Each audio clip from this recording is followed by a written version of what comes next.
হাতে মাখা কাচকি মাছের চচ্চড়ি গরম গরম ভাতের সাথে খেলে না আর কিছুই লাগে না। বাজার থেকে 200 গ্রাম কাচকি মাছ এনেছি। এই চচ্চড়িতে যদি সরু করে বেগুন কেটে দেওয়া যায় না তাহলে বেশ খেতে ভালো হয়। বাড়িতে তো বেগুন আনা ছিল না, তাই নিচে বাগান থেকে কয়েকটা বেগুন তুলে আনলাম। 2 টিস্পুন সর্ষে জল ছাড়া প্রথমে গুঁড়ো করে নেব, তারপর অল্প জল দিয়ে মিহি পেস্ট তৈরি করে নেব।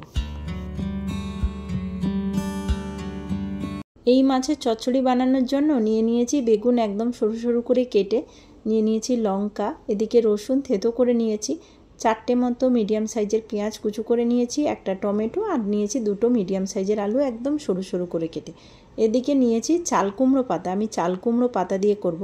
আর এদিকে সর্ষে বাটা, আর এখানে নিয়েছি কাচকি মাছ। এর সাথে নিয়েছি জিরের গুঁড়ো, পরিমাণ মতো লবণ, লঙ্কার গুঁড়ো, হলুদ গুঁড়ো। কাচকি মাছের আমি হাতে মাখা চচ্চড়ি বানাবো, এর জন্য প্রথমে একটা বড় পাত্র নিয়ে নিয়েছি। তার মধ্যে সমস্ত পেঁয়াজ কুচোনো, টমেটো কুচোনো এবং এই যে গুঁড়ো মশলা সমস্ত কিছু দিয়ে ভালোভাবে একসাথে মিক্সড করে নেব।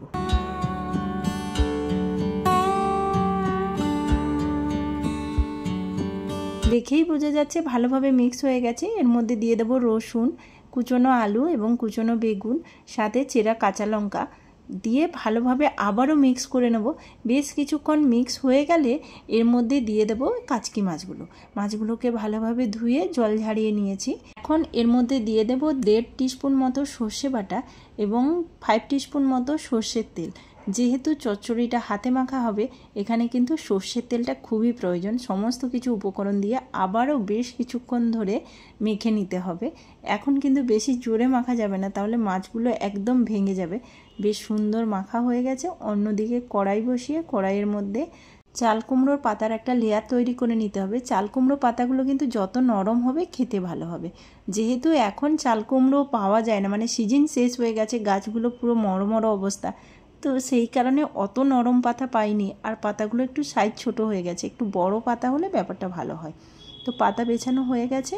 আমি এখন পাতার সাইডে দিয়ে দেবো মিক্সি ধোয়া জল। চাইলে তেলও ব্যবহার করতে পারেন, আমি তেল কম খাবো তাই জল দিলাম। যে সর্ষে বাটাটা আর বাকি আছে ওটা সমস্তটা পাতার উপর দিয়ে এইভাবে হাত দিয়ে পুরো পাতাটার মধ্যে প্রলেপ দিয়ে দিতে হবে। সর্ষে বাটা দেওয়ার কারণে পাতাগুলো কিন্তু খেতে খুব টেস্টি হয়।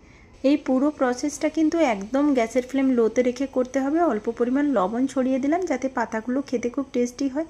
হাতে মাখা যে মিক্সচারটা তৈরি করেছি এখন পাতার উপর দিয়ে দেবো, দিয়ে অল্প পরিমাণ এই পাত্রটা ধুয়ে জল দিয়ে দেবো। জলটা কিন্তু খুব দরকার, না হলে কিন্তু আলু সেদ্ধ হবে না। সাথে মিক্সি সমস্ত কিছু ধুয়ে জল দিয়ে দেবো। এবার উপর থেকে একটু সর্ষের তেল দিয়ে দেবো।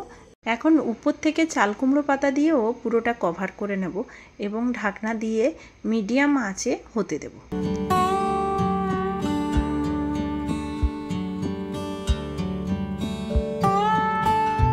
ঢাকনা দিয়ে 5 মিনিট রেখেছিলাম মিডিয়াম আঁচে। 5 মিনিট পর ফিরে এসেছি, বেশ সুন্দর সেদ্ধ হচ্ছে।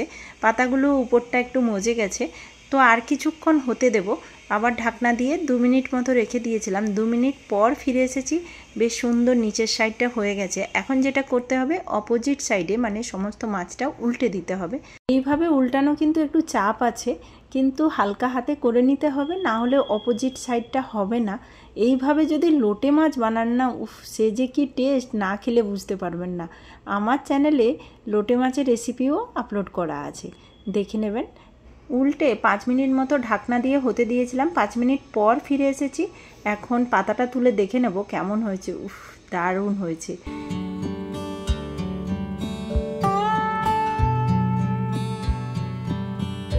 এখন আমি উপর থেকে একটু সর্ষের তেল দিয়ে দেবো। চাইলে আপনারা এই সময় ধনেপাতাও দিতে পারেন। ধনেপাতা দিয়ে 1 মিনিট মতো মিডিয়াম আঁচে রেখে দেবেন। আমার কাছে ধনেপাতা নেই তাই দেওয়া হলো না। ধনেপাতা দিলে কিন্তু আরও বেশি টেস্টি খেতে হয়। রেসিপিটি আপনাদের কেমন লেগেছে অবশ্যই কমেন্ট করে জানাবেন। ভালো লাগলে লাইক করবেন আর চ্যানেলটি সাবস্ক্রাইব করে পাশে থাকবেন।